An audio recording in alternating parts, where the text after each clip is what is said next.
Iran से मुज़ाकरात के लिए अमरीकी वफ़द आज शाम इस्लामाबाद पहुंचेगा। ट्रंप का ऐलान, ईरान को बहुत मुनासिब डील ऑफर की है। उम्मीद है वो कबूल करेंगे। डील कबूल नहीं की तो ईरान के तमाम पावर प्लांट्स और पुल तबाह कर देंगे। सदर डोनाल्ड ट्रंप की धमकी। ट्रुथ सोशल पर लिखा, ईरान ने गुज़िश्ता रोज अपना हॉर्मुज़ बंद की। फ्रांसीसी जहाज और बरतानवी फ्रेटर पर फायरिंग की, जो जंग बंदी की खिलाफ वर्जी है। डील ना हुई तो वो काम करूंगा जो 47 साल में किसी सदर ने ना किया हो। अब नरमी नहीं बरतेंगे। अमरीकी सदर ने दावा किया कि अमरीकी नाकाबंदी की खिलाफ वर्जी की कोशिशों पर ईरानी जहाज को कब्जे में ले लिया है। अमरीका ने आबनाए हॉर्मुज़ में ईरानी परचम बरदार कार्गो जहाज कब्जे में ले लिया। फायरिंग के बाद कार्रवाई मुकम्मल। ईरान ने इसे मुसल्ला बहरी कज़ाकी करार देकर फौरी जवाबी इक़दाम की धमकी दे दी। अमरीका ने जिस तिजारती जहाज पर हमला किया वो चीन से ईरान आ रहा था। बयान में ईरानी फौज ने वाज़े किया कि ईरान जल्द ही अमरीकी फौज की मैरीटाइम और मुसल्ला डकैती का जवाब देगा। ईरान की जॉइंट मिलिट्री कमांड ने ऐलान किया कि अमरीकी हमले के बाद ईरानी फोर्सेस ने कुछ अमरीकी फौज के बहरी जहाज़ों पर ड्रोन से हमला किया। पाकिस्तान में अमरीका ईरान मुज़ाकरात के दूसरे मरहले की तैयारियां मुकम्मल। वफाकी दारुल हुकूमत में सख्त सिक्योरिटी इंतजामात, रेड जोन सील कर दिया गया। पुलिस की जानिब से मुतबादिल रूट्स का ऐलान। जुड़वा शहरों में पब्लिक और हैवी ट्रैफिक ताहुक्म सानी बंद। मेट्रो बस सर्विस भी सदर से पाक सेक्रेटेरिएट तक मअतल। तमाम बस अड्डों पर सरगर्मियां रोक दी गई। वो ट्रांसपोर्टर्स को भी इजाजत नहीं होगी। मुख्तलिफ औकात में एक्सप्रेस वे और श्रीनगर हाईवे को बंद करने का फैसला। मुतबादिल रूट प्लान जारी। और पीएसएल में पेशावर ज़ल्मी ने क्वेटा ग्लैडिएटर्स को 118 रन के बड़े मार्जिन से शिकस्त दे दी। बाबर आजम की शानदार सेंचुरी। क्वेटा 256 रन के ताक़ुब में 137 रन पर ढेर हो गई। मुल्तान सुल्तान्स ने कराची किंग्स को 11 रन से ज़ेर किया। 208 रन के ताक़ुब में मोइन अली 11 196 तक पहुंच सके।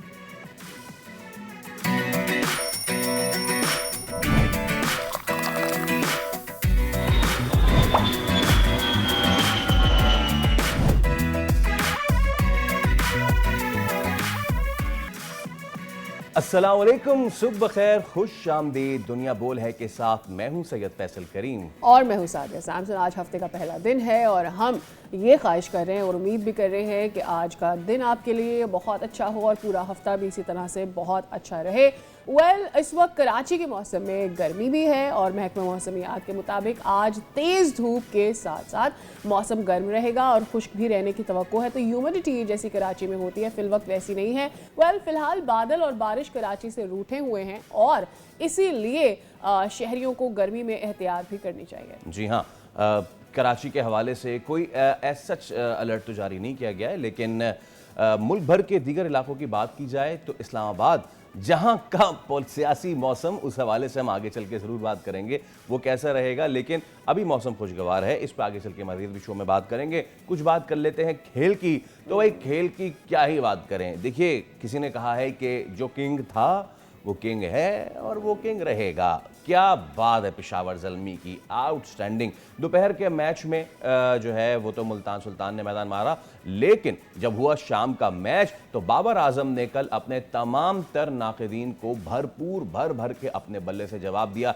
एन आउटस्टैंडिंग सेंचुरी, ऐसी सेंचुरी दो कि 192 के स्ट्राइक रेट से हो, ऐसी सेंचुरी के जिसके 52 गेंदों पे एक डॉट बॉल हो सिर्फ, यानी कि अगली 51 गेंदों पे रन्स ही रन्स का अंबार था। और बाबर आजम इसी के साथ अब टोटल 12 T20 सेंचुरीज पे पहुंच गए हैं। ये वार्नर को तो वो पहले ही क्रॉस कर चुके थे, but now he is up there और उनसे ऊपर अब क्रिस गेल है। Chris Gayle is a long way to go, लेकिन देखते हैं कि बाबर आजम जो है उनका ये ज़बरदस्त PSL चल रहा है, इस पे भी हम बात करेंगे। बट चलते हैं now towards our main story, और बहुत ही डेवलपिंग स्टोरी, ऐसी स्टोरी की जिसकी हर घंटे में कोई ना कोई नई सिचुएशन सामने आ जाती है। मशरिक़ वुस्ता, उसका मंजरनामा अभी तक कशमकश में ही घिरा हुआ है। एक तरफ मुआहिदे की उम्मीद है, दूसरी तरफ कशीदगी की शिद्दत भी है। बिल्कुल जी, डोनाल्ड ट्रंप ने ऐलान किया कि ईरान से मुज़ाकरात के लिए अमरीकी वफ़द आज शाम इस्लामाबाद पहुंचेगा, लेकिन साथ ही ये भी धमकी दे दी कि अगर डील नहीं होती तो फिर ईरान के तमाम पावर प्लांट्स और उनके जो पुल हैं उनको तबाह कर दिया जाएगा।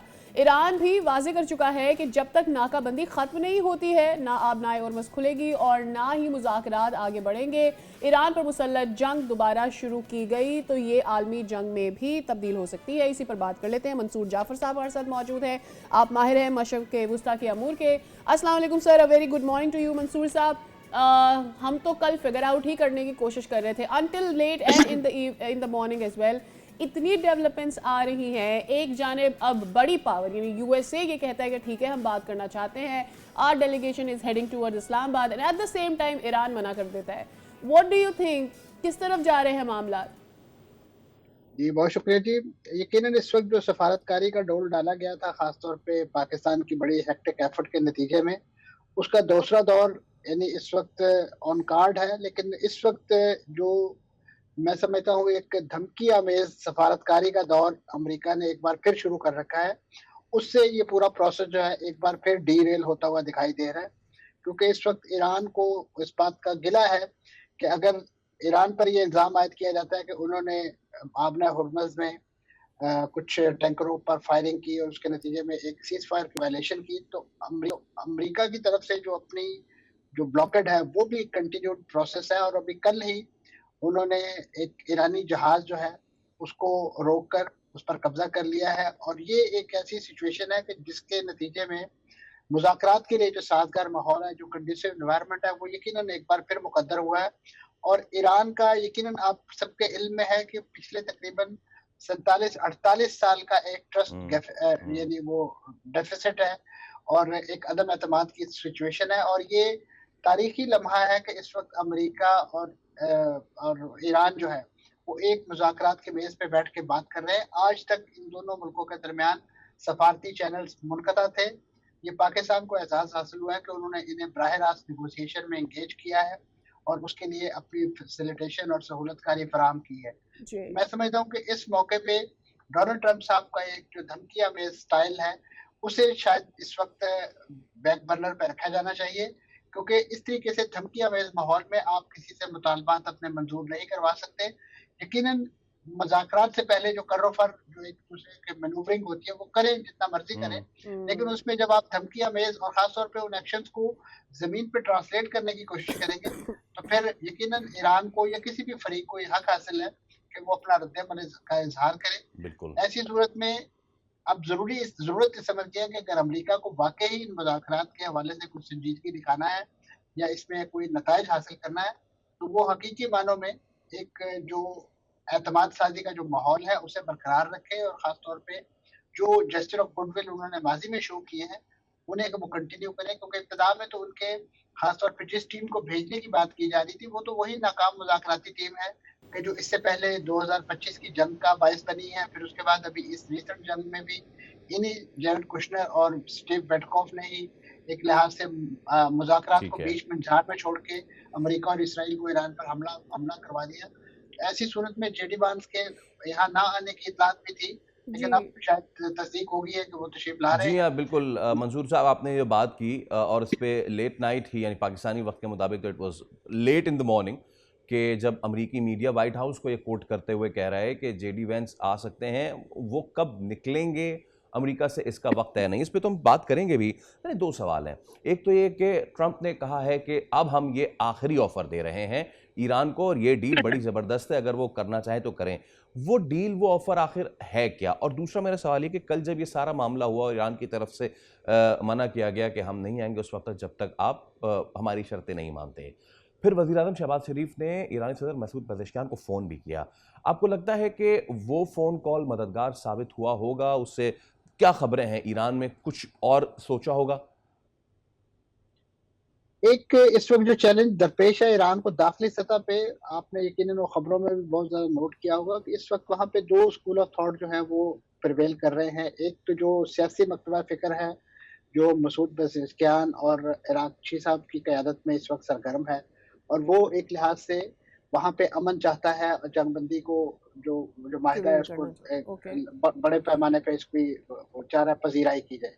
दूसरी तरफ जो है, जो इस वक़्त जिनकी उँगलियाँ ट्रिगर्स पर हैं, वो पासदारान इनकलाब हैं और वो नहीं चाहते कि इस वक़्त जंगबंदी की जाए। क्योंकि अमेरिका जो है, अभी तक अपने वो ईरान के वो मुतालबात तस्लीम करने से इनकारी है कि जिसके नतीजे में उन्हें उनके न्यूज़ के हवाले से महरूम किया जा रहा है। उसी तरीके से आबना हुर्मुज़ पर उनका हक तस्लीम नहीं किया जा रहा है। इसी तरीके से जो ईरान का जो एक मिसाइल प्रोग्राम है, उसके दरपे भी हैं और इसी तरीके से ना तो उनको कंपनसेशन दे रहे हैं।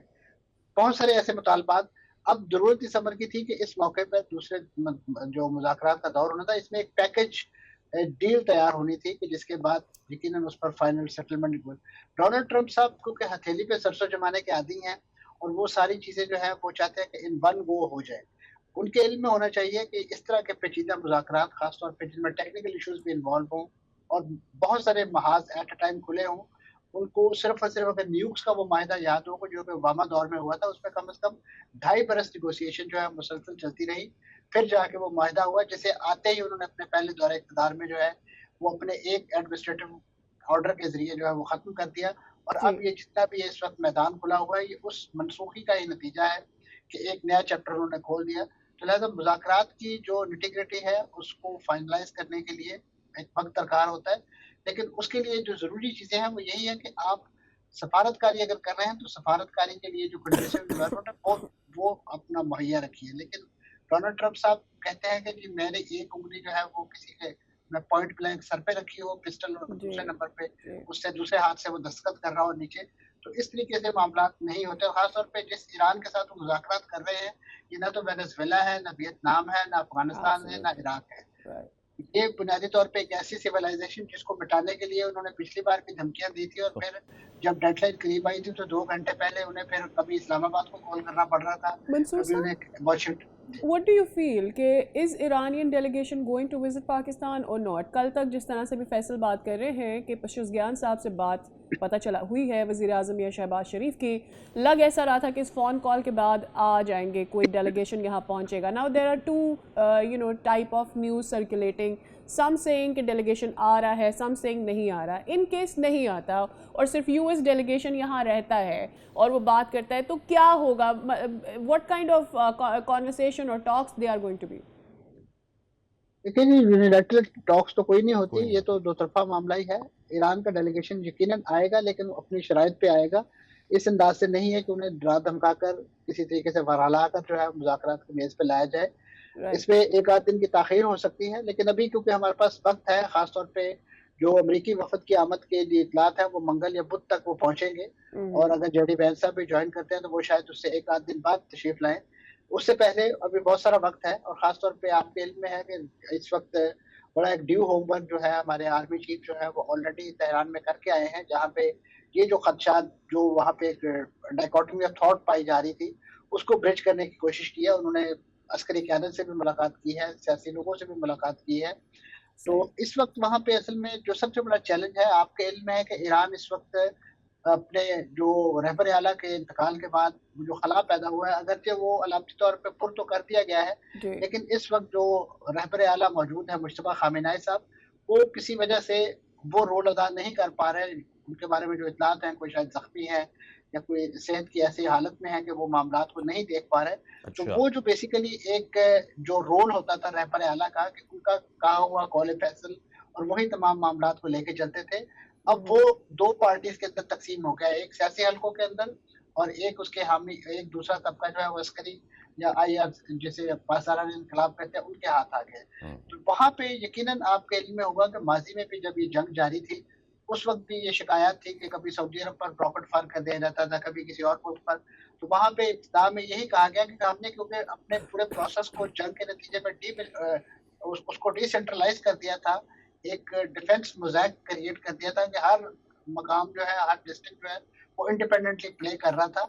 तो वो लग रहा है कि अभी वो जो पूरा डिफेंस मोज़ैक है, वो अभी भी इंटैक्ट है। इसी वजह से जो सेंट्रल कमान का एक तसव्वुर है, वो वहाँ पे मफ़कूद दिखाई दे रहा है और अमेरिका जैसे मुल्कों की और इसराइल जैसे मुल्कों की जो बहुत देरीना ख़्वाहिश है कि वो किसी तरीके से ये तफ़रीक ईरान के अंदर पैदा कर दें, ताकि वहाँ पे एक unity of thought and action है, वो ख़त्म हो जाए ओके। और ओके। उनको इस नौइयत की तक़सीम का जो पुराना फ़ॉर्मूला है इस्तेमार का वो उसको इस्तेमाल करें, बिल्कुल वो ठीक है। Sir, point taken. जैसे हम अभी बात कर रहे हैं, एज़ वी आर टॉकिंग, तो इस वक्त डब्ल्यूटीआई क्रूड जो है वो 6% ऊपर जा चुका है, ब्रेंट 5.5% ऊपर जा चुका। माई क्वेश्चन इज कि हमने देखा कि सीडीएस भी गए वहाँ पे, उन्होंने बात भी की और वो 3 दिन तक वहाँ पे रहे। नाउ हम ये कह रहे हैं और हम इस वक्त वी आर गेसिंग कि भाई ये कैसी सिफारतकारी है डोनाल्ड ट्रंप की जानिब से कि अभी बात करते हैं, एक दिन वो 1 घंटे में कहते हैं ग्रेट पीपल, अगले वो घंटे में कहते हैं कि मैं तबाह बर्बाद कर दूंगा।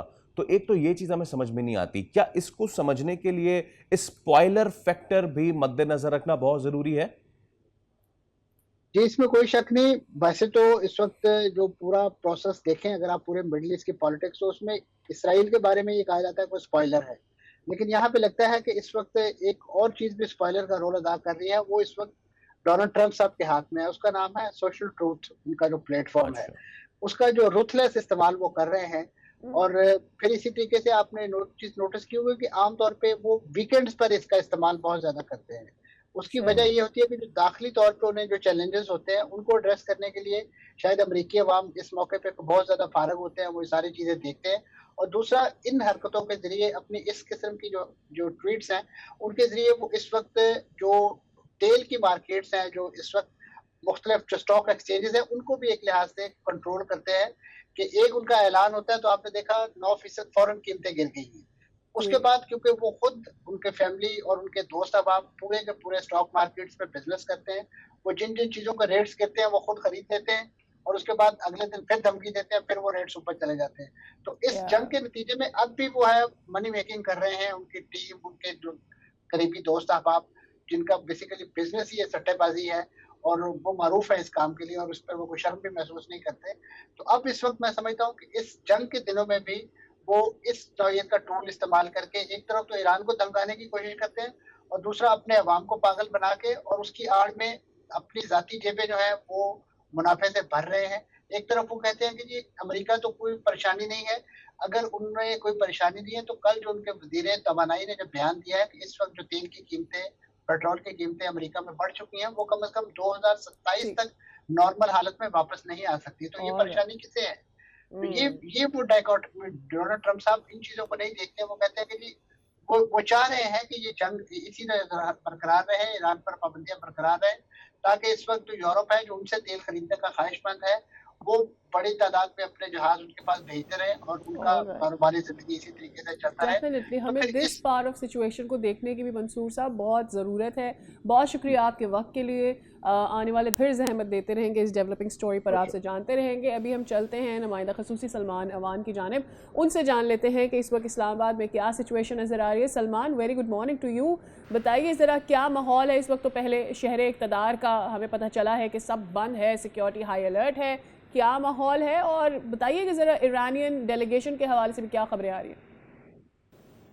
इस्लामाबाद में तैयारियां जारी हैं, तैयारियां मुकम्मल हो चुकी हैं और ये एक ऑनगोइंग प्रोसेस हमें दिखाई दे रहा है, क्योंकि आज भी इस्लामाबाद के अंदर मुख्तलिफ शाहराहों का कहा गया है। इस्लामाबाद में इस वक्त मैं ज़ीरो पॉइंट ब्रिज के पास मौजूद हूँ। ऊपर आप देख सकते हैं ज़ीरो पॉइंट के ऊपर वाला जो ब्रिज है वहाँ से श्रीनगर हाईवे है, नीचे मैं इस्लामाबाद एक्सप्रेस वे पर मौजूद हूँ। यहाँ पर भी ऐलान किया गया है कि मुख्तलिफ औकात के अंदर ये अहम तरीन शाहराहें इस्लामाबाद की बंद रहेंगी। इसके अलावा red zone, extended red zone, यानी कि जिसके अंदर अब ब्लू एरिया भी शामिल है, उसे मुकम्मल तौर पर बंद किया जा चुका है और वहाँ पर इस वक्त गैर मुतल्लिका अफराद का दाखिला जो है मना है। रेड जोन के अंदर जितने भी सरकारी दफातर हैं वहाँ पर तातील है। रेड जोन के अंदर जितने भी स्कूल्स हैं, तालीमी इदारे हैं, उनको भी बंद कर दिया गया है। इसके अलावा जो मैंने जिक्र किया सरकारी इदारों का, वहाँ पर मुलाजमीन से कहा गया है कि वो वर्क फ्राम होम करेंगे और शॉर्ट नोटिस पर अगर उन्हें तलब किया गया तो उन्हें अपने ऑफिस के अंदर हाजिर होना पड़ेगा। इसके अलावा जो मुख्तलिफ इदारे हैं शहर के अंदर, वो वहाँ पर तो मामूल के मुताबिक काम जारी है। मुख्तलिफ तालीमी इदारों के अंदर आज खुद छुट्टी की गई है। सरकारी तौर पर किसी भी स्कूल कॉलेज के अंदर स्वाय रेड जोन की छुट्टी का ऐलान नहीं किया गया। इसके अलावा सिक्योरिटी की हम बात करें तो यहाँ पर सिक्योरिटी के मुख्तलिफ टीयर्स हमें दिखाई दे रहे हैं। रेड जोन की बात करें तो वहाँ पर आर्मी के दस्ते भी हैं, रेंजर्स भी हैं, मुख्तलिफ सूबों से जो नफरी तलब की गई है जिसके अंदर लीवीज़ हैं वो भी मौजूद हैं, पंजाब पुलिस के इजाफी दस्ते भी मौजूद हैं और इस्लामाबाद पुलिस तो ऑलरेडी मौजूद है ही। तो जो सिक्योरिटी अरेंजमेंट है इस किस्म के इवेंट के लिए जो डिमांड होती है उसके हवाले से बिल्कुल तैयार है, मुकम्मल है। वक्तन फ़वक्तन रूट्स भी लग रही हैं। अभी हमें ख़ुद भी एक दो बार लोकेशन अपनी चेंज करनी पड़ी है। हमें बताया गया कि यहाँ पर रूट लगने वाला है। तो इस्लामाबाद के अंदर एक्टिविटीज़ जो है वो मुकम्मल तौर पर तैयार हैं, लेकिन क्वेश्चन ये है कि जो अनसर्टेनिटी मुज़ाकरात के ऊपर छा गई है कल रात की अच्छा कशीदगी के सलमान, ये बताइए कि सिचुएशन तो आपने बता दी, ईरानियन डेलीगेशन के हवाले से क्या खबरें हैं? आना है उन्होंने, नहीं आना? Okay Salman, if you can hear me, Iranian Irani delegation के हवाले से डेलीगेशन की कोई बात खबर जो है? है वो ज़रा इस वक्त उसके ऊपर गर्द आप कह लें कि छा गई है, धुंध छा गई है, क्योंकि कल जो कुछ स्ट्रेट ऑफ हॉर्मज़ में हुआ वो बहुत ज़्यादा तशवीशनाक था। अमन की उम्मीद जो है उससे हमें मद्धम पड़ती दिखाई दे रही है, लेकिन पाकिस्तान की डिप्लोमेटिक एफर्ट्स भरपूर जारी हैं। कल ईरान का जो सरकारी खबर रसानी इदारा है उसकी तरफ से दो टोक अंदाज के अंदर कहा गया है कि ईरान इस्लाम दूसरा दौर है बातचीत का, उसमें शिरकत नहीं करेगा। ईरान का मौक़िफ़ ये है कि अमेरिका की जानिब से बार बार वादों की जो पासदारी है वो नहीं की जाती, कमिटमेंट्स पूरी नहीं की जाती, और जो स्ट्रेट ऑफ हॉर्मुज़ को और उसके साथ साथ इरानियन पोर्ट्स को ब्लॉक करने का मामला है उसके ऊपर ईरान खासा नाराज़ है। कल रात को हमने देखा लेट नाइट ईरान के जो सफ़ीर हैं इस्लामाबाद में, रज़ा अमीरी मुक़द्दम, उनकी जानिब से भी ट्वीट किया गया। उसमें भी कहा गया कि इस्लामाबाद टॉक्स का पार्ट 2 जो है उसमें ईरान शिरकत नहीं करेगा। वजह यही बताई गई कि अमेरिका की जानिब से बार बार वादे तोड़े जा रहे हैं। लेकिन जो अच्छी पॉजिटिव चीज़ है, डेवलपमेंट ये है कि कल आप सब जानते हैं कि प्राइम मिनिस्टर की ईरानी सदर के साथ काफ़ी डिटेल्ड गुफ्तगू हुई थी, और उसके बाद पाकिस्तान की एफर्ट्स अभी तक जारी हैं, कोशिशें जारी हैं। लेकिन प्रॉब्लम ये है कि जो दोनों जानिब से बदएतमादी है या एतमाद का फुकदान है वो इस तमाम तर प्रोसेस को आगे बढ़ने से हमें फ़िलहाल रोकता हुआ दिखाई दे रहा है। लेकिन डिप्लोमेसी वंस अगेन कहा जाता है कि पेशेंस मांगती है, सब्र मांगती है, वक्त मांगती है। तो पाकिस्तान इन दोनों बुनियादी जो आप कह लें कि कुलिये हैं इनके ऊपर अमल करते हुए अब भी आगे बढ़ने की भरपूर कोशिश कर रहा है। और अमेरिकन सदर तो आप जानते ही हैं कि ऐलान कर चुके हैं कि पाकिस्तान में आज उनका डेलीगेशन जो है उसकी अराइवल ड्यू है। जी बहुत शुक्रिया सलमान अमान, आप हमें इस सूरत से आगाह कर रहे थे। तो जनाब, सिचुएशन इस वक्त यह है कि अमेरिका के जो एडवांस मुज़ाकराती वफ्द है उसका जो सामान रसद है वो तो कल पहुंच चुका था एडवांस टीम, और सुबह ये अपडेट भी आई कि जेडी वैंस भी आ सकते हैं। वेल विद दैट हम इस पर मजीद भी बात करेंगे, लेकिन एक ब्रेक के बाद हमारे साथ रहिए।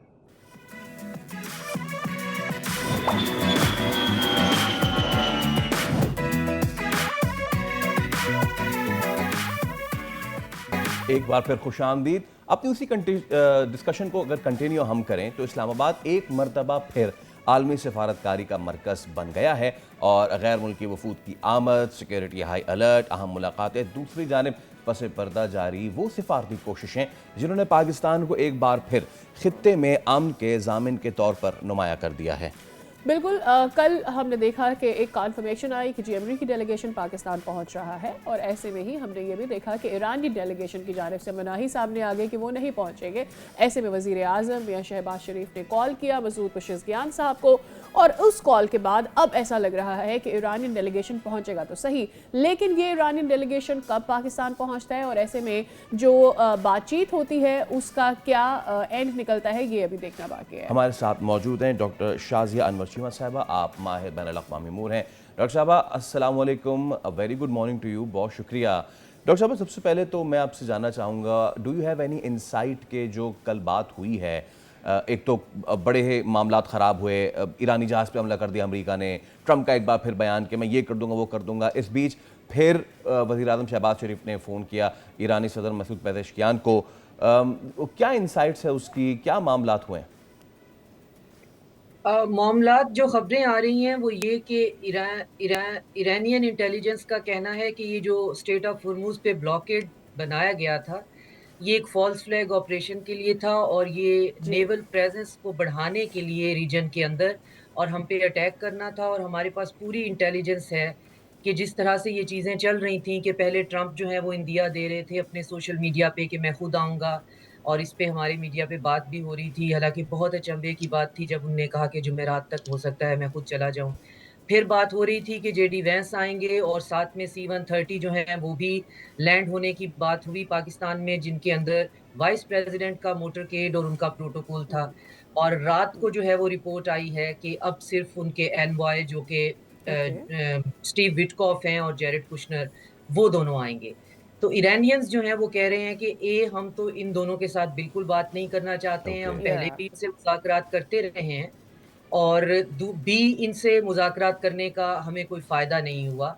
और साथ में उन्होंने ब्लॉकेड के ऊपर इरानियंस ने अटैक भी कर दिया है कि ये ब्लॉकेड जो है, ये ब्लॉकेड भी नहीं है। एक तो हमें वो भी कबूल नहीं है, लेकिन ये यहाँ पे मिलिट्री बिल्टअप है हम पे अटैक करने के लिए, या एरिया के अंदर कोई फ़ॉल्स फ्लैग ऑपरेशन करने के लिए।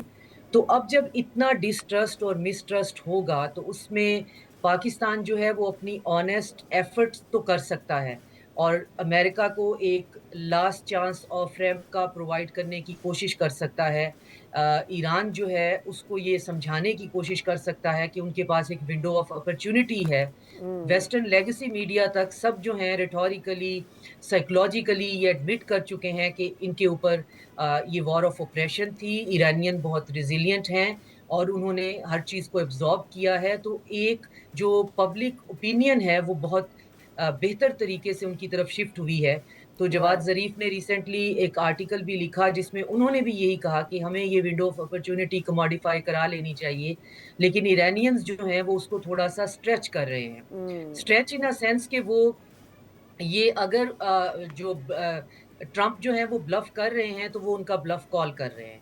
तो सही उस है। सूरत में हमारे लिए जो है हमने तो जगह प्रोवाइड की हुई है, मेज़ सजाया हुआ है, हमारी मशावरत शामिल है, हमारी रहनुमाई शामिल है, हमारा पूरा फ्रेमवर्क शामिल है। लेकिन दोनों पार्टीज़ जो हैं उनकी अपनी-अपनी डोमेस्टिक पॉपुलेशन है, तो जो हैं वो सॉरी। हाइपर मैस्कुलिन किस्म की रिटॉर्ट लिए हुए हैं। राइट। एक्शंस जो हैं वो उससे डिफरेंट हैं, मगर अगर इन दोनों को आपस में मिला के देखा जाए तो दोनों पार्टीज़ जंग को रोकना भी चाहती हैं, लेकिन उसके अंदर से एक अल्टीमेट फ़ातेह के तौर पे बाहर आना चाहती हैं, जो कि ईरान के लिए तो थोड़ी बहुत पॉसिबिलिटी लगती है, अमेरिका के लिए ये बहुत मुश्किल है। तो राइट। ट्रम्प जो हैं, वो at the end of the day जो वो हैं, वो एक न्यूयॉर्क रियल एस्टेट जो है वो उनका काम है, रियलिटी शो के वो होस्ट रहे हैं, इन दोनों को की कॉम्बिनेशन करके या Horrendous. तो या प्रॉपर्टी डीलिंग क्वाइट करते रिपेटेड। हुए जो है, वो एक प्रॉपर्टी को सेल कर रहे हैं, कभी उसकी जो है वो रेटिंग बढ़ाते हैं, कभी उसमें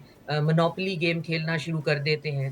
तो या सूट नहीं करता एक हाई ऑफ़िस को इस तरह की बातें फिर हम जैसे लोग जो हैं बैठ के जस्टिफ़ाई कर रहे होते हैं, जब पूछा जाता है जी ट्रम्प तो खुद कह रहे हैं वो जुमेरात तक आएँगे, तो मैंने कहा जी मैं तब तक तो ट्रम्प हमें इतना टाइम तो दे दे कि हम नहा धो के कपड़े-वपड़े पहन लें। मतलब जुमेरात तक अगर प्रेज़िडेंट एक मुल्क का कहीं चल पहुँच जाए, इसका क्या जवाब दिया जा सकता है? हाई अनलाइकली है कि वो वहाँ आएँगे और राइट। अल्टीमेटली ये हुआ कि कोई उनका हाई पर्सनल जो है वो नहीं आ रहा है और पाकिस्तान जो है वो रीजन के कंट्री से तो मुसलसल राब्ते में, No, but मशवरे में है। Dr. Shazia, American media just late in this morning, वो कोट कर रहा है वाशिंगटन को कि हो सकता है जेडी वैंस आएँ और उनकी आमद का कोई वक्त तो मुकर्रर नहीं है, लेकिन हो सकता है वो आएँ।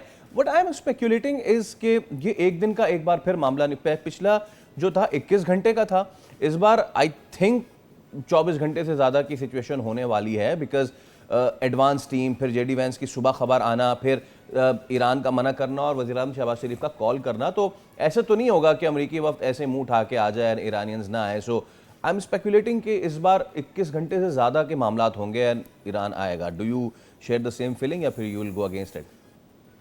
नहीं, बिल्कुल ठीक कह रहे हैं आप और ये 21 घंटे में भी ये सिर्फ़ बैठेंगे और अगर हमारी कोई ऐसी ख़्वाहिश है कि हम किसी हतमी नतीजे को देख लेंगे, तो अभी भी उसकी पॉसिबिलिटी नहीं ऑफ है। बहुत कम है कोर्स क्योंकि या चीज़ें बहुत ज़्यादा हैं डिस्कस करने वाली और कुछ नहीं इनके बारे में कहा जा सकता कि थोड़े ओके। से और प्रेशराइज़ हों क्योंकि अभी जो सुबह की खबर है और जो रिलायबल सोर्सेज़ हैं, जहाँ से जो इनके माउथ पीस हैं, वो तो यही कह रहे हैं कि अमेरिका के एनवॉय जो हैं, वो आ रहे हैं। तो जी। बाय एनवॉय इट मीन्स के जी विटकॉफ आ रहे हैं, साथ में उनके जो हैं वो टॉम एंड जेरी का कॉम्बिनेशन होगा, साथ में जैरेड कुश्नर भी होंगे। कोई या कोई उम्मीद नहीं है क्योंकि अगर हर ओके। घंटे के बाद दुनिया की पॉलिटिक्स जो है वो ट्रुथ सोशल पे चेंज की जा रही है, तो कुछ भी हो सकता है। लेकिन सूरत-ए-हाल की अगर हम उसके डॉट कनेक्ट करें तो ईरानियंस का इतना बड़ा मिसट्रस्ट है कि वो कहते हैं जी हमने रिसेंटली पूरा एक इंटेल ऑपरेशन जो है वो डिस्कवर किया है जो कि हमारे ऊपर एक इंतहाई भयानक किस्म का जो है एक फ़ॉल्स फ्लैग होने वाला जी। था जी। और जिसका सारा मलबा जो है वो हम पे डाला जाना था, जिसकी वजह से हम इनको थोड़ा-सा यहाँ से हटा रहे हैं, दूर भेज रहे हैं, हमने इन पे अटैक भी कर दिया है, ये कोई नेगोशिएशन नहीं करना चाह रहे वगैरह-वगैरह। जब दोनों पार्टीज़ में इतना मिसट्रस्ट है, तो अगर ईरान से भी कोई टियर 3 या 4 का रिप्रेजेंटेटिव आ जाता है, तो वो भी एक दिन बैठ जाएँगे, लेकिन ये जब तक दोनों पार्टीज़ अपनी ह्यूब्रिस नहीं छोड़ेंगे। अब या आपको ईरान की भी थोड़ी-सी आपको उनमें भी ह्यूब्रिस दिखाई दे रहा होगा कि या उनको ये लग रहा है कि वो लिमिट्स को पुश कर सकते हैं। हम जी जैसे लोग जो दिन-रात यही डेवलपमेंट देख रहे होते हैं और बैठकर इनकी जो है वो पार्सिंग कर रहे होते हैं। हमने बहुत सी सिचुएशंस में ऐसा देखा है कि जब आपके पास एक विंडो ऑफ अपॉर्च्युनिटी होती है और आपको सारी दुनिया उस वक़्त जो है वो आपकी विक्ट्री को मान रही होती है, जो ही आप उसे सरपास करके आउटस्ट्रेच करते हैं, आप नुकसान करवा लेते हैं। और नुकसान क्या होगा कि अगर वॉर जो है वो दोबारा से स्टार्ट होती है, या तो क्या या क्या इस बात की गारंटी है कि ईरान जो है वो इसको सहता ही चला जाएगा? क्या लिमिट है कि इसको एब्ज़ॉर्ब करता ही चला जाएगा? तो अब जब वो ये दिखा चुके हैं कि हम एब्ज़ॉर्ब भी कर चुके हैं, वो नेगोशिएशन टेबल पे अपनी डिमांड्स भी रख रहे हैं, तो why not be that and be there earnestly. So instead of that, they both the parties are just trying to. It's not a stretch boxing match. You या don't have to stretch your muscles and you don't have to stare at each other and who is going to blink first. This is not that या match. ये हजारों लाखों लोगों की जिंदगियों का मसला है और और डॉक्टर शाजिया इसी वजह से ना मेरे जहन में बार बार आ रहा है सीज़ फायर 22 को सीज़ फायर ख़त्म हो जाना है। इस वक्त पाकिस्तान का सबसे बड़ा जो ऑनेस्ट मीडिएशन की पीछे नीयत थी वो ये थी कि भाई अवामी जान ज़ाया हो रही है ना, दोनों तरफ 5,000 लोग मर चुके हैं, चाहे वो इसराइल में हो, ईरान में हो, लेबनान में हो। तो फिर सीज़ फायर की तरफ क्या देख रहे हैं आप? सीज़ फायर को ये लिंगर ऑन करेंगे लेकिन इज़राइली मीडिया बहुत ज़्यादा शिद्दत से ये कह रहा है कि जी हम इन नेगोशिएशंस का हिस्सा क्यों नहीं है? पाकिस्तान हमें क्यों नहीं शामिल कर रहा है? उनके सिक्योरिटी काउंसिल में भी उन्होंने हमारे वहाँ पे परमानेंट मंदूब को मुखातिब करते हुए कहा है कि आपके जहाज़ वहाँ गुज़रे हैं, तो आप वो एग्रीमेंट हमसे भी शेयर करें। भई हम तुम्हें मानते नहीं हैं, हम तुम्हें तस्लीम नहीं करते हैं, you are a non entity for us. या तो आप कैसे हमारे लिए किसी नेगोशिएशन का हिस्सा हो सकते हैं? प्लस ब्रॉडर ट्रैजेक्टरी में पाकिस्तान इस रीजन का एक सिक्योरिटी फ्रेमवर्क पे सोच रहा है, जिसमें मल्टीपल जो हैं वो स्टेक होल्डर्स शामिल हैं, तो उसमें इसराइल की कोई गुंजाइश नहीं है। वो और इंडिया दे आर स्पॉयलर्स। तो आप बीच में शामिल नहीं हो सकते और अगर आपकी ये ख्वाहिश है कि नेगोशिएशन की टेबल पे हम भी मौजूद हों, otherwise you have to change the venue और हम अपनी मर्ज़ी की जगह पे बैठें जहाँ इसराइल एज़ अ पार्टी उसमें शामिल हो, तो ये तो फिर वही बात है कि प्रॉब्लम को सॉल्व नहीं करना है और पाकिस्तान, सऊदी अरेबिया, तुर्की और रीजन के सेंट्रल एशियन कंट्रीज़ ये सारे मिलकर ये कोशिश कर रहे हैं कि हम वंस फॉर एंड ऑल जो है इस रीजन के अंदर सिक्योरिटी के इश्यू को सॉल्व करें किसी इंडिजिनस प्लान से और आपस में अपनी रंजिशें खुद खत्म करते जी हुए। उसमें ये जो लिंचपिन है इस वॉर की और सीज़ फायर को थोड़ा-सा और बढ़ाने की ये बहरहाल इम्पोर्टेंट है। और ये सीज़ फायर ना बढ़ाने की अब एक तरफ ट्रंप कह रहे हैं जी जुमेरात तक हो सकता है जी मैं खुद आ जाऊँ और साथ में कह रहे हैं कि अगर डील ना हुई तो ईरान के साथ वो होगा जो 47 सालों में नहीं हुआ। हमने इतने बेलाकोस्ट रिमार्क्स, हमने इतना बिज़ार यस एटीट्यूड और हमने इतना जो है वो चाइल्डिश किस्म की डिप्लोमेसी कोई एडल्ट जो है वो हमें रूम में दिखाई ट्रू नहीं देता सिवाय पाकिस्तान के और कुछ और रीजनल एग्जैक्टली प्लेयर्स के। और इवन डॉक्टर शाजिया इरानियंस जो है वो अपनी इसी से हमें रैशनैलिटी अंदाज़ा हो रहा है थोड़ी-सी कि लूज़ कर रहे हैं। पाकिस्तान जो भरपूर मेहनत कर रहा है, डोनाल्ड ट्रंप हमारा काम कितना मुश्किल करते रहे हैं, लेकिन हम मज़ीद उनको भी काम डाउन करने और ईरान को भी साथ बिठाने के लिए अपनी भरपूर कोशिशें तो हमने जारी रखी हुई है। Doctor Shadiya, thank you so much for your time. उम्मीद करते हैं कि जब कल आप हो रही हो तो हम ये बात कर रहे हो कि जी दोनों डेलीगेशन आ गए हैं और बातचीत हो गई है। वेल लेट्स सी कि क्या मामला ये बैठता है आगे। अभी हम एक ब्रेक ले रहे हैं, दोबारा हाजिर होंगे। Stay with us.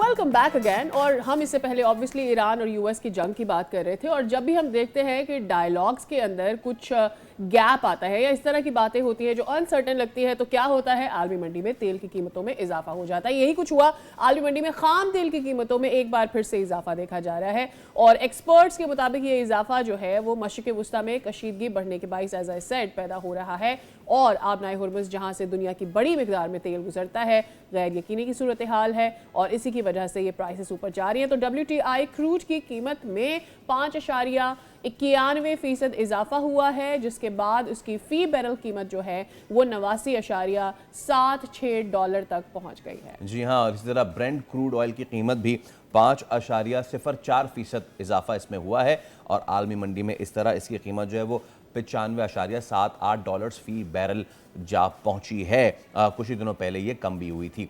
अब माहिरीन के मुताबिक कीमतों में इजाफा आलमी कशीदगी सप्लाई खदशात के बायस सामने आया है।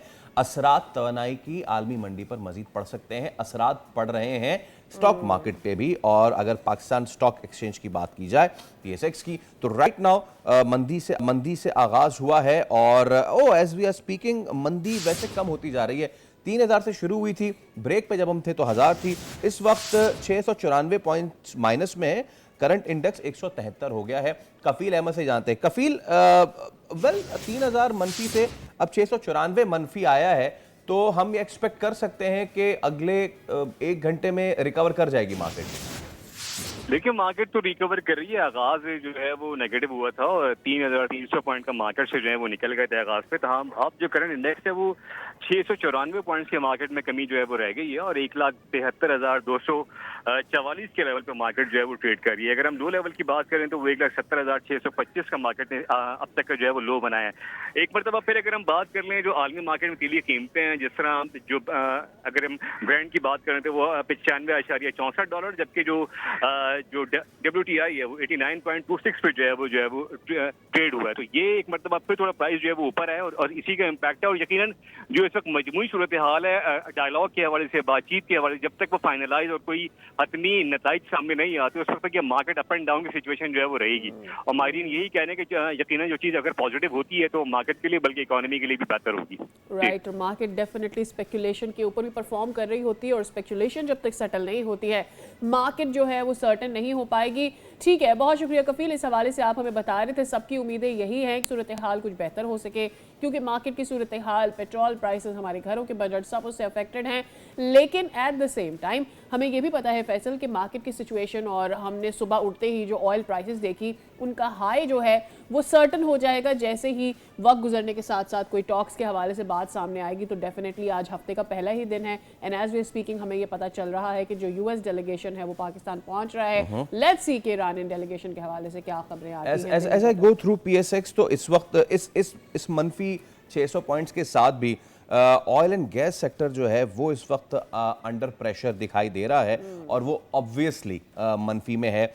बैंकिंग सेक्टर जो है दैट्स ऑन अ राइज, लेकिन when we call about the oil and gas sector, उसमें OGDC हो, उसने मनफी बनाया हुआ है, PPL उसने इस वक्त मनफी बनाया हुआ है। सो उम्मीद यही की जा रही है कि जैसे जैसे आज दिन जो है वो आगे बढ़ता जाएगा और कुछ पॉजिटिव खबरें आएंगी मुज़ाकरात के हवाले से, तो हो सकता है कि स्पेकुलेटिवली मार्केट जो है वो बेहतर परफॉर्म करे। But one positive note out of this was के जब हमने इस सेगमेंट का आगाज़ नहीं किया था, when we were on the break of calm, तो उस वक्त 1000 पॉइंट्स का मनफी था बनाया हुआ था मार्केट ने, और अभी जो है मार्केट जो है एज वी स्पीक मनफी मजीद बढ़ गया है and it's now close to 1000 points back again. और मेरे ख्याल में ये वही अनप्रेडिक्टेबिलिटी है मार्केट की जो कि बहुत सारे इन्वेस्टर्स के लिए लीथल साबित हो रही होती है, ब्रूटल साबित हो रही होती है। और इसी की बात कर रहे हैं हम कि जब तक सर्टेनिटी आएगी नहीं, हमें मामलात पॉलिटिकली सॉर्टेड नहीं नजर आएंगे, इसी तरह से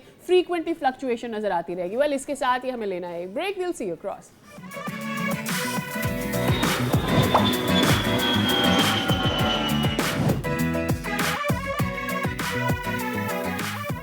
वेलकम बैक। एक मरतबा फिर आप हमारे साथ मौजूद हैं। Thank you so much for being with us. जनाब, सिचुएशन कुछ ऐसी हुई है कि वर्ल्ड बैंक ने पाकिस्तान को साउथ एशियन रीजन से निकाल के मिडिल ईस्टर्न और नॉर्थ अफ्रीकन रीजन में शामिल कर लिया। इसको MENA रीजन कहते हैं। वैसे तो ये एक इंतजामी फैसला लगता है, लेकिन इसके असरात काफ़ी गहरे हो सकते हैं। क्यों है भाई ऐसा? बिल्कुल ऐसा हो सकता है, क्योंकि ये तब्दीली तकनीकी नौयत की फिलवक्त है, लेकिन आलमी मालियाती इदारे वक्तन फ़वक्तन अपनी इलाकाई जो दर्जा बंदियाँ हैं उसके हिसाब से कर्जा जाती पॉलिसियों और फिर माशी मॉडल्स और इंतज़ामी ढांचों के मुताबिक अपडेट करते रहते हैं। एट द मोमेंट एक तरफ ये भी देखा जा रहा है तो खलीजी जो मईशतें हैं उसके साथ जुड़ने से पाकिस्तान को सरमायाकारी, तवानाई, ताउन, तजारती मौके भी मिल सकते हैं। लेकिन ऑन द अदर हैंड एक बड़ा खदशा भी मौजूद है कि साउथ एशिया में जो पाकिस्तान का मुआजना निस्बतन कमज़ोर है और मईशतों से होता है, तो अब इसका असर पाकिस्तान के ऊपर आ सकता है, यानी पाकिस्तान कंपैरेटिवली दूसरे जो गल्फ कंट्रीज हैं उनसे नीचे हो जाएगा। फिर इसी पे हम बात कर लेते हैं। हमारे साथ मौजूद है माहिर मैशियत चौधरी अकमल साहब। चौधरी साहब, अस्सलाम वालेकुम और बहुत शुक्रिया आपके वक्त के लिए। सर, ये बताइए कि इस मूव का क्या मकसद है? सबसे पहला तो आम आदमी ये जानना चाहेगा। देखिए, ये एक तो ये कहना है कि ये सिर्फ और सिर्फ एक टेक्निकल फैसला है, मेरे ख्याल में ये एडमिनिस्ट्रेटिव फैसला है, इसमें थोड़ी सी मुबालगा आराई का एलिमेंट ज्यादा है। बहरहाल इसके पीछे कोई ना कोई सब्सटेंस तो है, और सब्सटेंस जाहिर है पाकिस्तान के जो अगर मौरूजी हालात को देखा जाए, पाकिस्तान की जो फाइनेंशियल पोजीशन है खास तौर के ऊपर, और पाकिस्तान पे में जो जो करप्शन की इस वक्त पोजीशन है, वर्ल्ड बैंक के जो प्रोजेक्ट्स पाकिस्तान में चल रहे हैं, क्योंकि ज्यादातर जो भी वर्ल्ड बैंक प्रोजेक्ट्स पाकिस्तान को फंड करता है तो डायरेक्टली जो है वो पाकिस्तान को उसका कैश नहीं देता, बल्कि जो भी प्रोजेक्ट्स इवन सिंध में चल रहे हों या पंजाब में चल रहे हों तो उनको खुद एडमिनिस्ट्रेट कर रहा होता है। एक एग्जांपल जो है ना इसकी, कराची का यूनिवर्सिटी रोड भी है, इसकी फंडिंग हासिल है, K4 का प्रोजेक्ट है, there are number of other projects. अब उसमें जिस तरीके की मिसमैनेजमेंट्स होती हैं, जिस तरीके की जो है वो डिलेज उसमें आते हैं, नॉन प्रोफेशनल तरीके से चीज़ों को हैंडल किया जाता है, तो इन सब चीज़ों को देख के जो है ना वर्ल्ड बैंक ने ये फैसला किया है। और मेरे ख्याल में उसमें हमारे जो अपने जो करतूत हैं उनका मैं कहूँगा कि ज़्यादा किरदार है। अब वहाँ पे जाने की वजह से डेफिनेटली जो पाकिस्तान को फंडिंग की ऑप्शंस हैं या पाकिस्तान को जो मजीद अपॉर्चुनिटीज मिल सकती हैं, वो पहले जो है वो गल्फ रीजन के हवाले से मिलती थी, जनूबी एशिया के हवाले से मिलती थी, या वो अफ्रीकन उसमें एम्बिट में डाल दिया है। तो इसका मतलब जो है ना वो कोई अच्छा हेल्दी और चौधरी साहब, पॉजिटिव साइन नहीं है। इसमें ये चीज़ भी है कि पाकिस्तान सिर्फ अकेले पाकिस्तान को नहीं डाला, पाकिस्तान अफगानिस्तान दोनों को इस ग्रुप में डाला है। और आपकी बात से मैं ये अखज़ कर रहा हूँ कि ये अच्छी चीज़ नहीं है हमारे लिए। कैसे नहीं है ये मुझे दोबारा अगर आप एक्सप्लेन कर सकें। देखिए, अफगानिस्तान भी कोई जो है ना तरक्की याफ्ता मुल्क तो नहीं है ना। पाकिस्तान का कंपैरिजन अगर अफगानिस्तान से किया जा रहा है तो ये इटसेल्फ जो है ना वो मेरी बात को जो है वो सेकंड कर रही है ये चीज कि this is not a healthy sign, this is not a good sign. उसको जो है ना वो ठीक है, अभी इस वक्त जो पाकिस्तान डिप्लोमेसी और सफारती सतह के ऊपर जो एक लीडिंग रोल प्ले कर रहा है उसकी वजह से इस चीज को जस्टिफाई तो किया जा रहा है, but it should not be justified. इसका मैं आपसे कह रहा हूँ ना कि जो जो वर्ल्ड बैंक जिन प्रोग्राम्स को फंड करता है, इसी तरीके से जो क्रेडिटर्स हैं जो हमें लोन देते हैं, या पाकिस्तान ने जो बॉन्ड्स वगैरह इशू करने होते हैं, तो उसकी वजह से जो इन्वेस्टर्स हैं या दीगर ममालिक हैं, उनकी डिसीजन मेकिंग के ऊपर डेफिनेटली फर्क पड़ेगा। पहले वो जो है वो किस मुल्क को दे रहे थे, अब वो जो है वो जिस ग्रुप में मुल्क आ रहे हैं तो उस तरीके से वो रैंकिंग करेंगे ना। अब फर्ज करें अगर एक इन्वेस्टर है, वो उसकी उसमें बुक्स में अगर पॉइंट्स इसके ज्यादा है कि जी जो इन ममालिक के साथ होगा, जनूबी एशियाई ममालिक या अरब ममालिक के साथ, उसको हम इस रेट के ऊपर इन्वेस्टमेंट करेंगे, इतना हमारा एक्सपेक्टेड रेट ऑफ रिटर्न है, हमारा ट्रस्ट लेवल उसके ऊपर ज्यादा है, तो डेफिनेटली वो जहाँ हमें रैंक किया गया है तो वहाँ पे उनका इस हवाले से कम होगा। तो पाकिस्तान की क्रेडिट रैंकिंग के हवाले से, इन्वेस्टमेंट के हवाले से, या फाइनेंशियल जो मैटर्स हैं उसके हवाले से डेफिनेटली पाकिस्तान के ऊपर जो है वो इसका असर होगा, और आने वाले वक्तों में आपको इस चीज का अंदाजा हो जाएगा। हम इससे समझें कि पाकिस्तान की क्रेडिट रेटिंग नीचे जाएगी।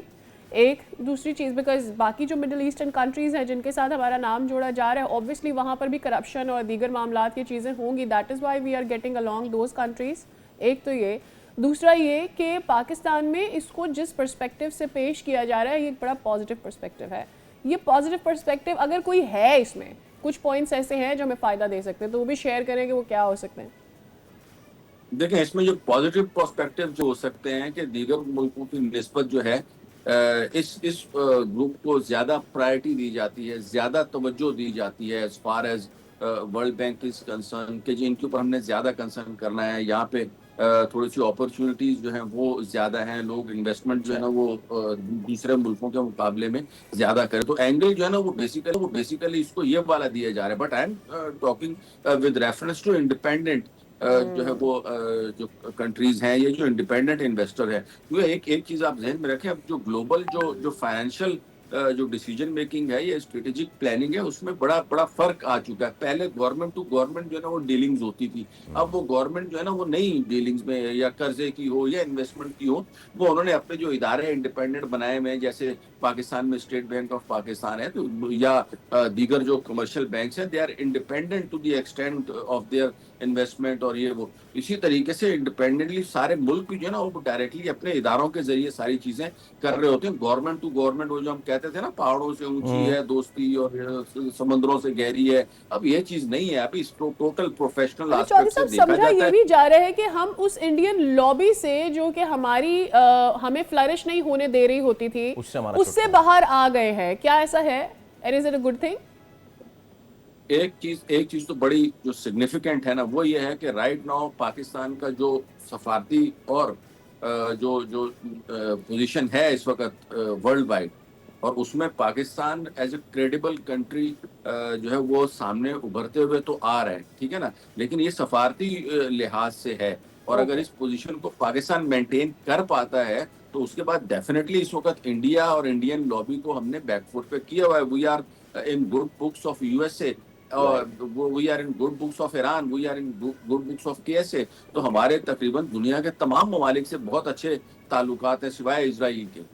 On the other hand India को देखें तो वो इस वक्त जो तन्हाई का शिकार होता जा रहा है, उसको बहुत ज्यादा, हालांकि बड़ा मुल्क है हमसे 5 गुना, लेकिन इसके बावजूद जो है वो उसको इतनी इम्पोर्टेंस जो है वो नहीं दी जा रही। और वहाँ के अपनी जो गवर्नमेंट है, वहाँ के जो अपने जो नाकदीन है, एनालिस्ट है, मीडिया है, वो खुद इस चीज के ऊपर चिल्ला रहा है कि जी पाकिस्तान जो है ना वो इतना एडवांटेज लेता हुआ जा रहा है और हम लोग यहाँ पे सोए हुए हैं। और इस हवाले से last closing remarks sir, last closing remarks, 1 minute है मेरे पास। अब वर्ल्ड बैंक का कोई भी इक़दाम पाकिस्तान के लिए, कोई भी डेवलपमेंट फंड, कोई भी कर्जा, वो साउथ एशियन पर्सपेक्टिव में नहीं, वो मिडल ईस्टर्न पर्सपेक्टिव में होगा। इससे क्या मुराद है? यानी कि साउथ एशिया में अगर कोई क्राइसिस आ रहा है तो वो क्राइसिस पाकिस्तान के लिए नहीं समझा जाएगा?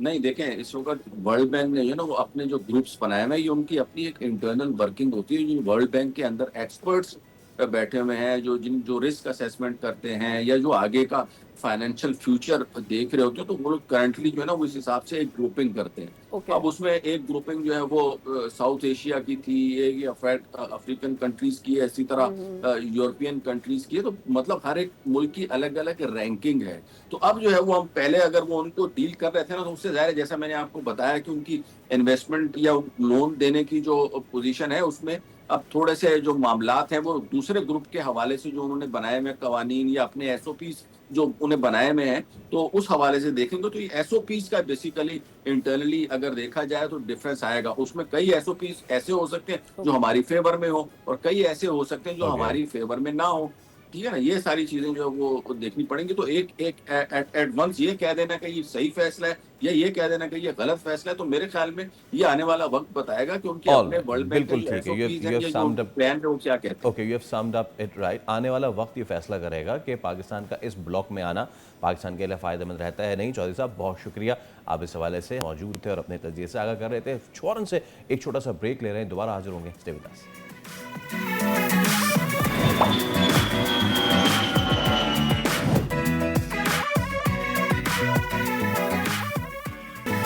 कौन कह रहा था कि कराची में रन्स नहीं बनेंगे? रन्स बन रहे हैं और ऐसे बन रहे हैं, रन्स की भरमार हो रही है।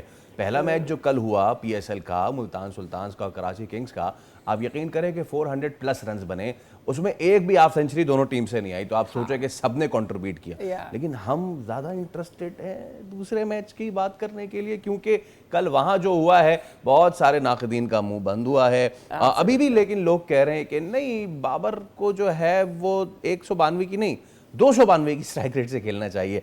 खुलासा कल के दिन का ये है कि कल पहले मैच में मुल्तान ने हरा दिया कराची को, दूसरे मैच में पेशावर ने हरा दिया कोयटा को। पेशावर अब तक की सबसे रिलेंटलेस, अब तक की अनडिफीटेड, वो डब्ल्यूडब्ल्यू में क्या कहते हैं, अनडिस्प्यूटेड चैंपियन, तो अनडिस्प्यूटेड चैंपियन चल रही है पेशावर ज़ल्मी।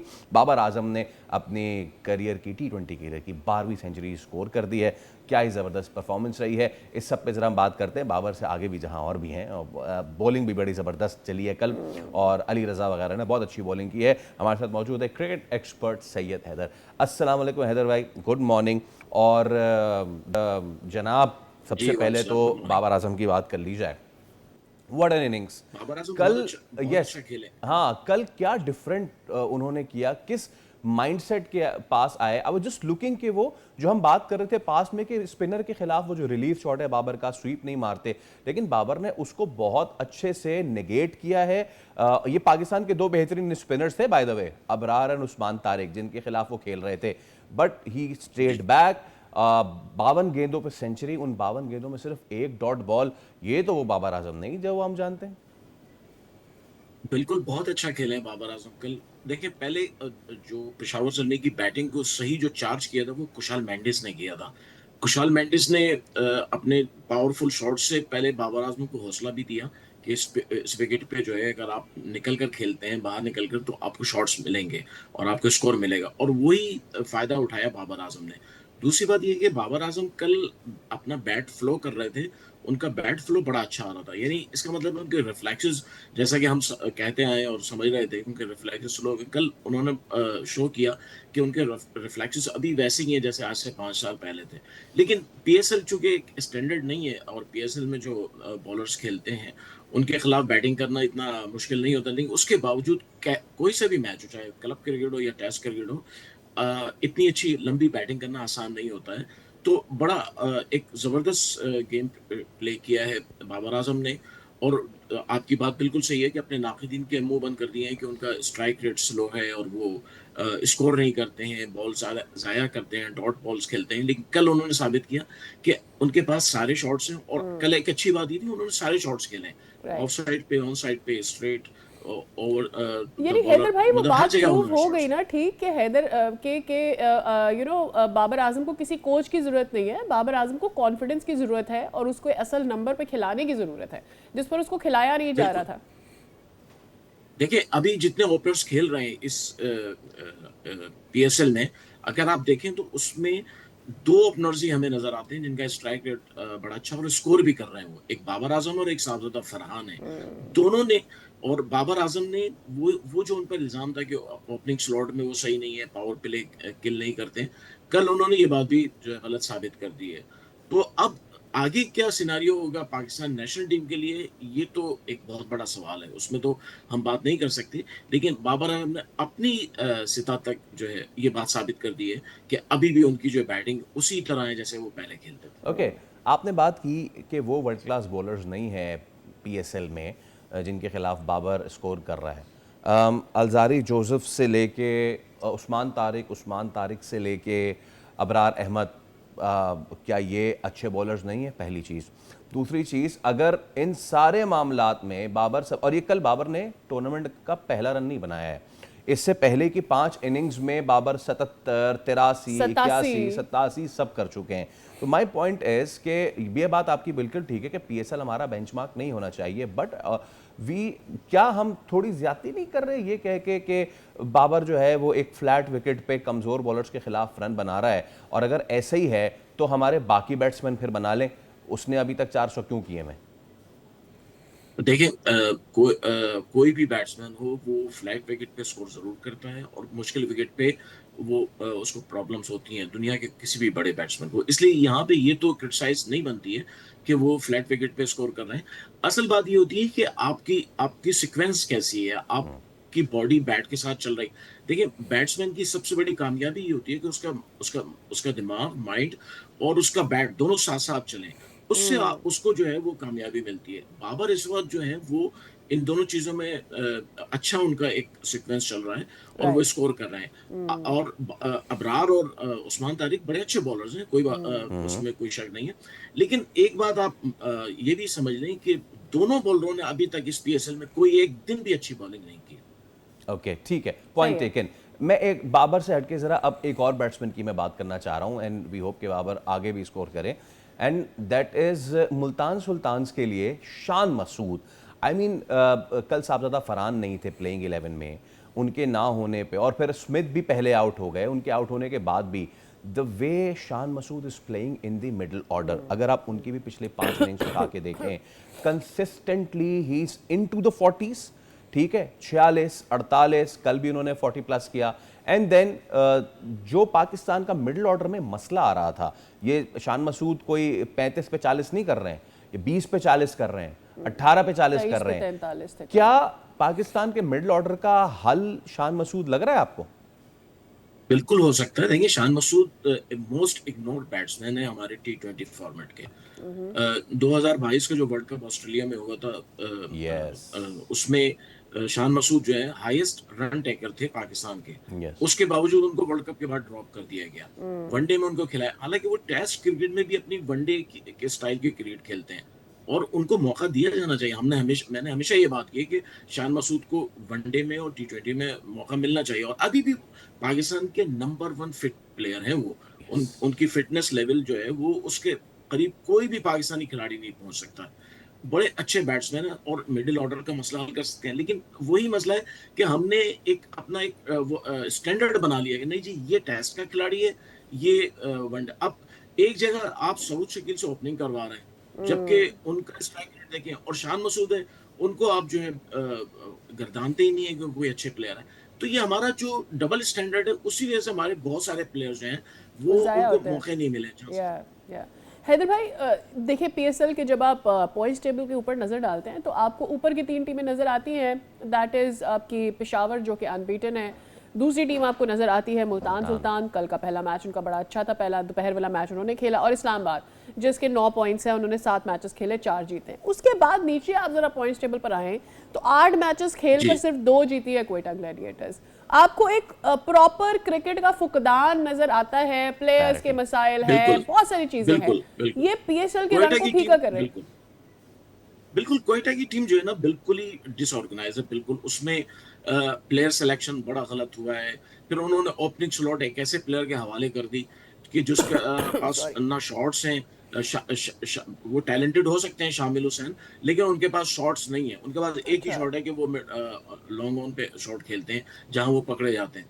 तो आपके पास अगर वर्चुअल प्लेयर्स होंगे और आपके पास जो है वर्सटाइल प्लेयर्स नहीं होंगे तो वहां पे आप जाहिर उनकी बैटिंग इसलिए नाकाम हो रही है कि उनका बैटिंग स्लॉट में सऊद शकील जो है इतने अच्छे ओपनर नहीं है, उनको जबरदस्ती खिलाया जा रहा है।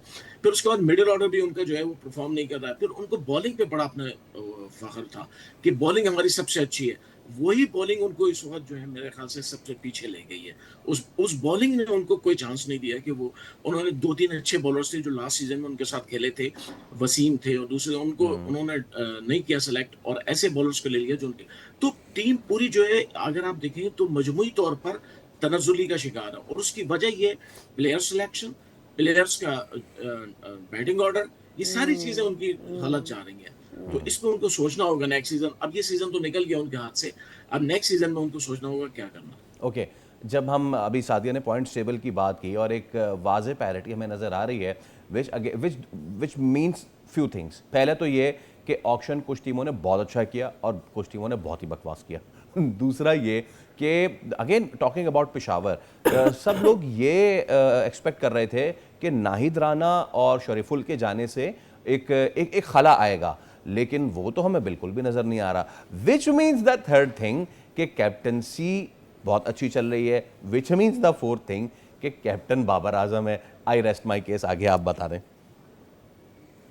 देखिए कैप्टनसी की जितनी तारीफ की जाए कम है बाबर आजम। उन्होंने बॉलर्स को बड़ा अच्छा इस्तेमाल किया।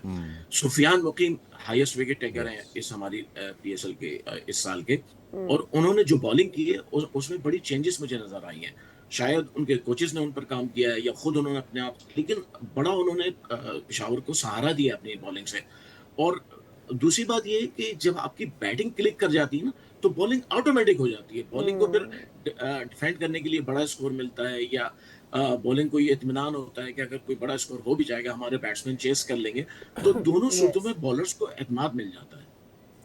बिल्कुल। और आप सुफियान मुकीम की बात कर ही रहे थे तो आखिरी 30 सेकंड है हमारे पास। इतनी सारी विकेटें लेने के बाद भी अगर सुफियान मुकीम पाकिस्तान की नेशनल T20 में नहीं आ सकते तो आप क्या मशवरा देंगे? सुफियान क्या करे फिर? लीग्स की तरफ बस क्या करें अब उसका जवाब तो यही होता है कि सब्र करें और इंतजार करें, क्योंकि आप कुछ भी नहीं सकते। बहरहाल हम जैसे लोग बोलते रहेंगे उनके लिए, आप बोलेंगे, मैं बोलूंगा, सादिया बोलेंगे। राइट। और अब हम ये भी उम्मीद करते हैं कि जब उसे मौका, बहुत शुक्रिया हैदर भाई आपके वक्त के लिए, हम ये भी उम्मीद करते हैं कि जब उसको ही दिया जाए फाइनली तो उस वक्त वो क्लिक कर जाए, क्योंकि हमारे यहाँ तो मोमेंटम ऐसे जो नहीं चला उसे फिर वापस बिठा दो। वेल इसके साथ ही हमें लेना एक break. Will see you across.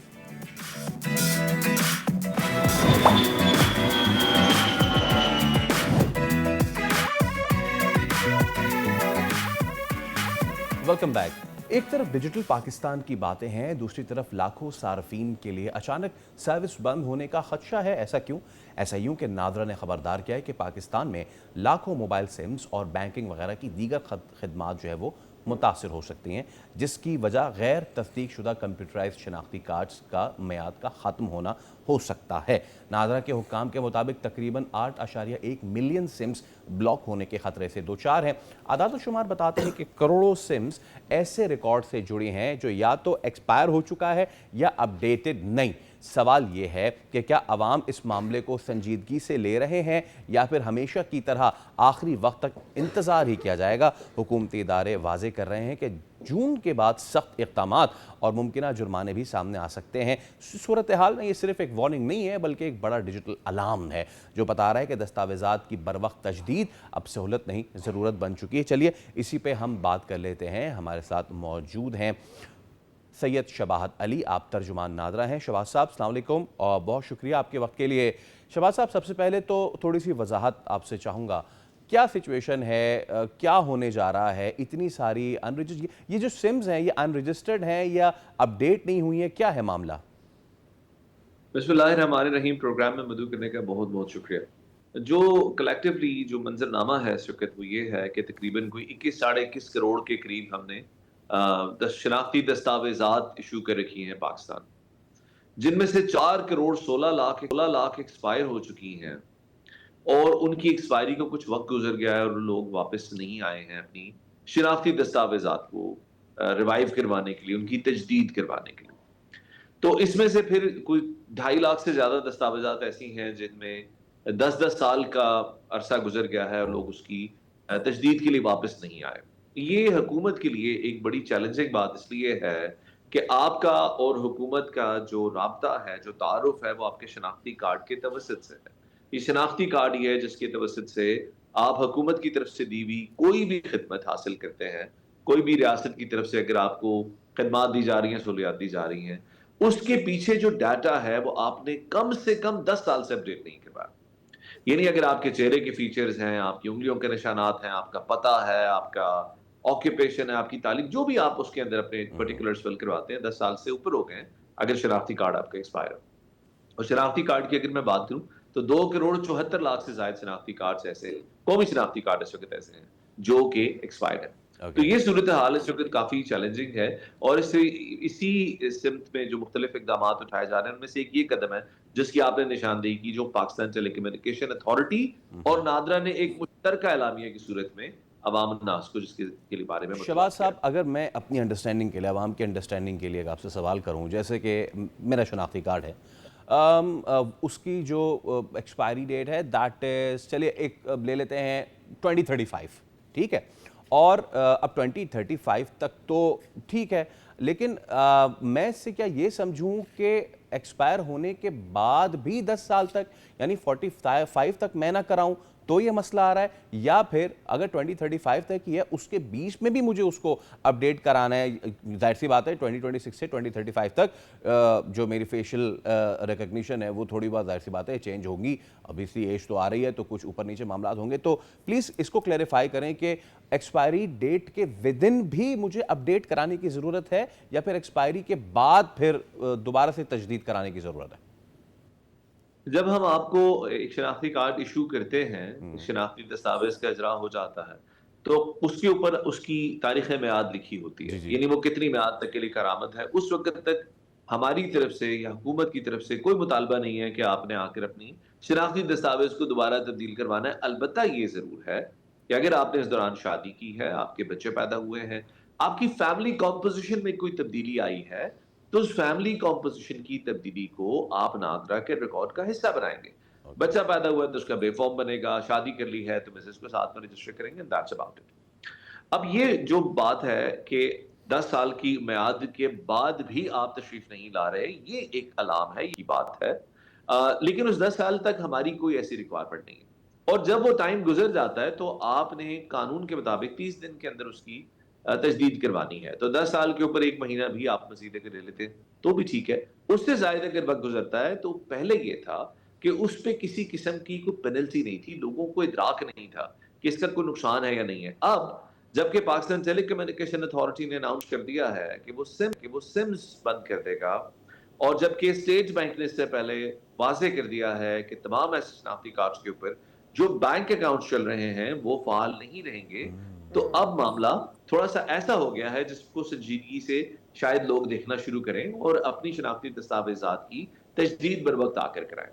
Okay, और आदाद शुमार की बात की जाए तो कितनी तादाद है ऐसे केसेस की, if you can tell us? जी 2,74,00,000 शनाख्ती कार्ड हैं जो कि एक्सपायर्ड हैं। इसके अलावा जो नए कॉप हैं यानी पाकिस्तान से बाहर मौजूद ज़्यादातर पाकिस्तानी हैं, उनके 23 लाख हैं कार्ड्स, और ये इसलिए है ज़्यादातर कि वो शायद इंतज़ार करते हैं कि वो पाकिस्तान आएंगे तो दोबारा इसकी तजदीद कराएंगे। हालांकि हमने मोबाइल एप्लीकेशन के ज़रिए, जिसका नाम पाक आइडेंटिटी है, इनको 100% ऐसी सहूलत हर पाकिस्तानी को दे रखी है कि अगर आप सेंटर नहीं आना चाहते, और उसमें मैं बाद में बात भी करता हूँ। इसके अलावा जो बे फॉर्म्स हैं वो तकरीबन 1,16,00,000 हैं। जुवेनाइल कार्ड जो हैं, जो कि बे फॉर्म ही की एक कार्डेड शक्ल है, उनकी तादाद 2,29,000 है। Right right. और इस पर अगर शहबाज साहब आप ये बता दें हमें कि बहुत सारे लोगों के कार्ड ऐसे हैं, आमतौर पर शहरों में तो ये वाक़यात नहीं होते या इस तरह के नंबर्स नहीं आते सामने, जो कि एजेस के मसाइल होते हैं, यानी ज़्यादा उम्र और कम उम्र, और उसकी वजह से वो वैलिड नहीं होते, लेकिन वो CNICs बने हैं, वो चल रहे हैं और बहुत सारे इदारों में उनको इस्तेमाल किया जा रहा है। देखिए, जहां तक एज की बात है, प्लीज ये इस बात को समझने की जरूरत है कि आपके अंडरस्टैंडिंग में आपकी उम्र जो मर्जी हो। बहुत से लोग कहते हैं जी मेरी असल उम्र ये है लेकिन शनाख्ती कार्ड पे है। वो जो शनाख्ती कार्ड पे है, हुकूमती रिकॉर्ड के मुताबिक आपकी वही उम्र तस्वर की जाएगी फॉर ऑल प्रैक्टिकल पर्पसेस। मैं एक मिसाल पेश करता हूँ, कहीं जॉब निकलती है और वहां 25 साल या 27 साल की ब्रैकेट है, तो इसका मतलब है कि आपकी शनाख्ती दस्तावेज जो हुकूमत ने आपको इशू कर रखी है उसके ऊपर आपकी एज ठीक होनी चाहिए, यही होनी चाहिए, इसके हिसाब से होनी चाहिए। अच्छा, अगर आपकी अंडरस्टैंडिंग कुछ फर्क है या आपके पास कोई अलग डॉक्यूमेंट्स हैं जो साबित करते हैं कि शनाख्ती कार्ड पर खुदा न खास्ता आपकी उम्र ठीक नहीं लिखी हुई, तो इस केस में आपको मुतल्लिका यूनियन काउंसिल जाके अपने बर्थ सर्टिफिकेट के अंदर करेक्शन करवानी चाहिए, और बर्थ सर्टिफिकेट की करेक्शन के बाद नादरा में आकर अपनी दस्तावेज दोबारा बनवा लेनी चाहिए। Just one last thing sir, आप लोग इस पे कार्रवाई कब करने जा रहे हैं, क्या करने जा रहे हैं? एक आम तासुर ये पाया जा रहा है कि अगर कोई कार्रवाई होती है तो उससे कोई बैंकिंग सर्विस मुतासर होगी, समथिंग लाइक दैट, ऐसा कुछ है क्या? बैंकिंग सर्विस और जो आपकी मोबाइल की सिम्स हैं ये तो राइट अवे आपकी बंद हो जाएंगी अगर आपकी शनाख्ती दस्तावेज एक्सपायर है। अलबत्ता हम ये करने जा रहे हैं कि जो 30 जून के बाद है इसके ऊपर जुर्माने आयद होने शुरू होंगे, और जितनी मुद्दत बाद कोई बंदा आ रहा है, कोई 2 साल की ताखीर से आ रहा है तो उसका जुर्माना अलग है, कोई 10 साल की ताखीर के बाद आ रहा है उसका जुर्माना अलग है। एक ये बात बड़ी जरूरी है, और दूसरा मैं आपके प्रोग्राम के तवसत से तमाम पाकिस्तानियों से ये इल्तिमास करना चाहता हूँ कि पाक आइडेंटिटी मोबाइल एप्लीकेशन के जरिए आप अपने शनाख्ती दस्तावेज की तजदीद बगैर नादरा सेंटर आए करवा सकते हैं। अगर कोई प्रॉब्लम फील हो तो नादरा की यूट्यूब चैनल पे चले जाएं, वहां आपको step by step guide her process के लिए मिल, जितने प्रोसेस पाक आइडेंटिटी एप्लीकेशन में है हर एक की गाइड मौजूद है। एक बात ये, दूसरी ये कि हमारे तकरीबन 961 ऑफिसर्स हैं पाकिस्तान भर में, हर तहसील में हमारा एक दफ्तर है, लेकिन हमने इस लोड को देखते हुए 4,000 के करीब ई सहूलत फ्रेंचाइजेस, जो कि करीबी करियाने की दुकानें हो सकती हैं, इनके ऊपर भी ये सहूलियात दे रखी हैं। तो आपके पास नादरा सेंटर, ई सहूलत फ्रेंचाइजेस या आपका मोबाइल एप्लीकेशन, तीनों ऑप्शंस मौजूद हैं दस्तावेजात की तजदीद करवाना चाहेंगे। ठीक है, बहुत शुक्रिया शहबाज साहब आपके वक्त के लिए। Was wonderful to have you और मेरे ख्याल में इस इन्फॉर्मेशन से बहुत सारे लोगों को मदद हासिल हो सकेगी कि किस तरह से रजिस्टर हो रहे हैं अगर वो अभी तक अनरजिस्टर्ड हैं तो। ओके भाई, बात ये है कि टेक्नोलॉजी की बदौलत अब सिर्फ इंसान ही नहीं, रोबोट्स भी दौड़ लगाने लग गए हैं। बीजिंग में ये हाफ मैराथन हुई है और इसको ह्यूमनॉइड रेस कहा जा रहा है। अभी ह्यूमनॉइड क्या है, रोबोट रेस ये है कि एक तरफ इंसान भाग रहे हैं, एक तरफ रोबोट भाग रहे हैं। बीजिंग में हुआ है, ये काम कहाँ हो सकता है आप खुद गैस करें, बीजिंग में ही होगा। तो बीजिंग में ये काम हुआ है क्योंकि तरक्की याफ्ता कौमों के पास बहुत टाइम है ना, तो उन्होंने टाइम इसमें लगाया है। अब ये हाफ मैराथन हुई एंड गैस व्हाट, कौन जीता? रोबोट जीता। 100 से ज्यादा टीम्स के 300 इंसान नुमा रोबोट्स ने 21 किलोमीटर की दौड़ में अपनी सलाहियतों का ये मुजाहरा किया। लेकिन ये रेस सिर्फ रफ्तार की नहीं है, टेक्नोलॉजी के इम्तहान की भी थी। कुछ रोबोट जो थे वो स्टार्ट में बेचारे वो फेल हो गए, और दिलचस्प बात यह है कि जीतने वाला जो रोबोट है उसका नाम अगेन नो वंडर लाइटनिंग, वो भी आखिरी मरहले में रुकावट से टकरा के गिर गया था। लेकिन अब देख लें आप कि फिर वो उठा, संभला और रेस जीत ली। There you go. गिरते हैं रोबोट्स ही Congratulations. मैदान जंग में, फैसल है? गिरते हैं रोबोट्स ही मैदान जंग में हो गया ये तो। अच्छा, अच्छा। लाइटनिंग पे गिरे और खड़े हुए और खड़े होकर दोबारा दौड़ना शुरू हो गए।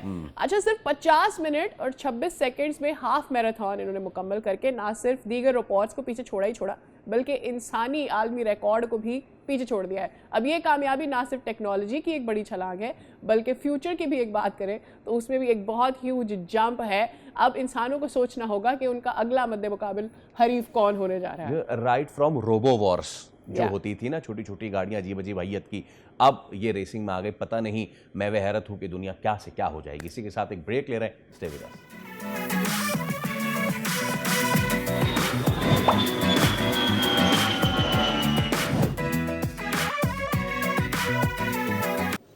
और अमरीकी मरीन्स ने अपना हॉर्मुज़ में ईरानी जहाज़ पे जो कब्ज़ा किया है, ये ईरानी तिजारती जहाज़ अब अमेरिका की तहवील में है। इस हवाले से अमरीकी सेंटकॉम ने जो कार्रवाई की है उसकी वीडियो भी ये जारी कर दी है। देव लैंडेड थ्रू द हेलीकॉप्टर्स और अमरीकी मरीन्स को इस जहाज़ पर कब्ज़ा करते देखा जा सकता है। अमेरिका ने ये दावा किया है कि ईरानी जहाज ने बहरी नाकाबंदी तोड़ने की कोशिश की थी और ईरान ने भी तस्दीक करते हुए ये कहा है कि बहरा ओमान में उसके जहाज़ पर फायरिंग की गई और फिर ये जो सिस्टम है उसे नाकारा बना दिया गया, नेविगेशन सिस्टम उनका नाकारा बनाया। अच्छा, ईरान ने इस इकदाम को खुली जाहिरियत भी करार दिया है and at the same time फौरी और मौसर जवाब देने का इंदिया भी दे दिया है।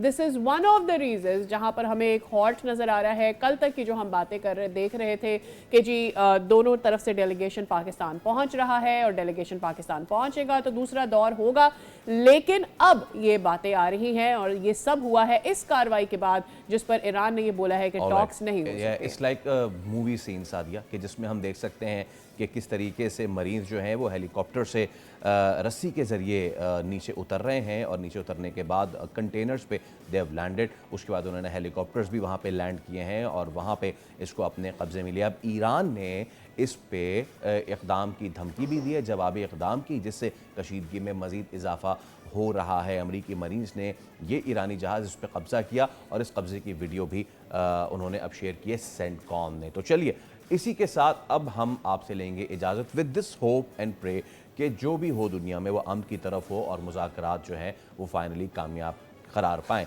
विद दैट आपसे मुलाकात होगी कल। रखिए अपना ख्याल। अल्लाह हाफ़िज़।